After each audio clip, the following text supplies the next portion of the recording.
I wanted no grown-up woman's body either. I wanted to go to school, do my homework, my chores, watch TV, play, and in my spare time, fantasize about mystical places and magical things that come alive in a young girl's mind. I wanted life to stay simple. At age 12, in 1962, adulthood seemed so threatening. Hopscotch, Mother May I, kick the can, Jacks, I love Jacks. Hide and go seek, Red Rover, tag. All summer the kids in our neighborhood gathered in our backyard to play. Ours was the biggest backyard on the street. Jump rope, red light, green light, marbles, Simon Says. I love those childhood games. In winter we built snowmen and igloos and made angels in the snow. But my favorite place in the whole wide world to play was in the woods that bordered our family's home. I played there nearly every day with my best friend in second grade, a Sarah Glenn. She boasted that her name was African. She was the only person I knew with an African name. In the summer of '62, Sarah and I consecrated the clearing in the woods with bird feathers and our own virgin tea. Our secret place, our sacred place, our place to be alone, to talk and think, and just be girls who pretended to be queens. The clearing in the woods was our kingdom. We were the rulers. This was our land. Girls in power. In 1962, at age 12, I felt rich, and I wanted childhood to last forever. If you want my love, if you don't be afraid, just ask me. You know I'm gonna keep it to the on I do declare, I want to see you with it. Stretch out your arms, little boy, you're gonna get it. 'Cause I love you. Baby, baby, baby, I love you. Ain't no doubt about it, baby, I love you.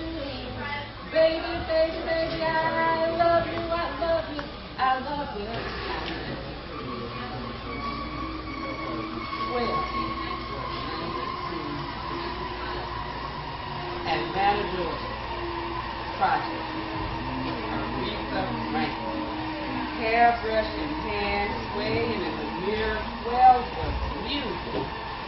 Sitting by the radio all day long on Saturday, listening to songs that told me what it meant to be a woman. Hopscotch, Mother May I, Simon Says, child, I wasn't thinking about no names. I was ready to play with some boys.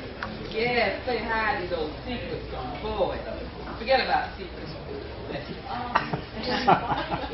But I've heard stories, love stories all my life about love makes the world go round. Love is a many splendid thing. Baby love, my baby love, I need you. Oh, how I need your love. Where did our love go? And going to the chapel of love. I was there. Didn't know a thing about what it was. I was 12, and I was curious, and I was listening. When a man loves a woman, can't keep his mind on nothing. He'll change the world to the things. He'll give up all his comfort, sleep out in the rain. Yes, I wanted a whole bunch of love. It was 1957 and I was 12, and 12 did music, and music said get ready. The project, going home, I was ready. In pink brick apartments, cold concrete floors, red clay and slope was coming around in sun-baked corn. Behind patio walls, red, yellow, blue, and green patio walls, where we hung white sheets and cotton candy, and outdoor stairwells filled with urine and stone. Project. A landscape littered with broken Coca-Cola bottles and bad food. Goes by or Clyde or Black Dee staggered out with flakes of glue around his mouth. Charles Gary was so cute, but so hot-headed. Scared me. Every one of them nasty boys scared the living daylight out of me. But I dated anyway. I was ready. Anyway. Every day. I was ready. For love. Not sex. Not all nasty words scrawled on the sides of buildings and yelled out loud to embarrass somebody. Not tongue kissing, because that sounded entirely too nasty to have anything to do with love. Not slapping and scratching and pulling hair and punching in the stomach, because you really like her but don't have the memories or vocabulary. Love. Like mama bragging about my report. Love like Miss Lewis next door spoiling our parents. Love. Like my 6th grade teacher saying, girl, you know you can do better. The radio love lesson broke my heart. The boys grabbing crotch imagination confused themselves and me. Love was nowhere in sound or sight. But I was looking, dreaming of, hoping for. Everybody told me love was the answer. And I was listening. I was starving. I was open. A gentle, tender, wide open. Well, I cannot remember being 12. I cannot remember being 12. Well, it is not that I can't force my memory back, but remembering for me is a hard and painful thing sometimes. When I gave myself permission to remember, something sprang to life inside me that tasted like curried fish and looked like childhood and smelt like seawood floating on sea water. Something inside of me just snapped back, and I was taken ashore to the bay of my girlhood. I did not want to remember what I could never forget. When I was 12 and growing up in Trinidad and Tobago, I had no voice, only eyes.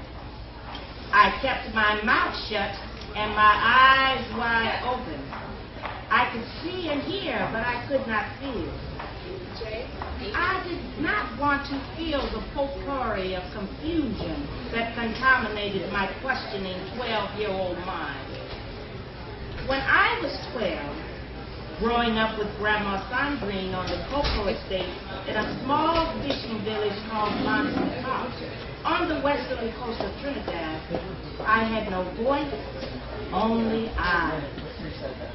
I looked out at the world where this old matriarch was in charge of generations of women, of which I am the fourth. Without voice, without words, I watched in silence, grown-up action. Do as I say, not as I do, or you'll surely get what's coming to you.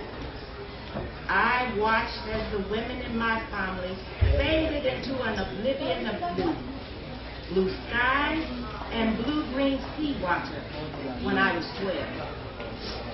When I was 12, I was glad God gave me sea and sky and plenty juicy ripe mangoes and sweet sugar cane to suck on.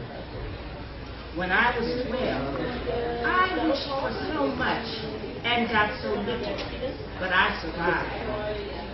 I survived the condemnation of being born a girl child in a culture where boys were glorified. I survived on my dreams. I survived on my fantasies. I survived on green coconuts falling from tall, tall trees. I survived walking the seaside, looking at the horizon, hoping and praying to go meet my daddy someday.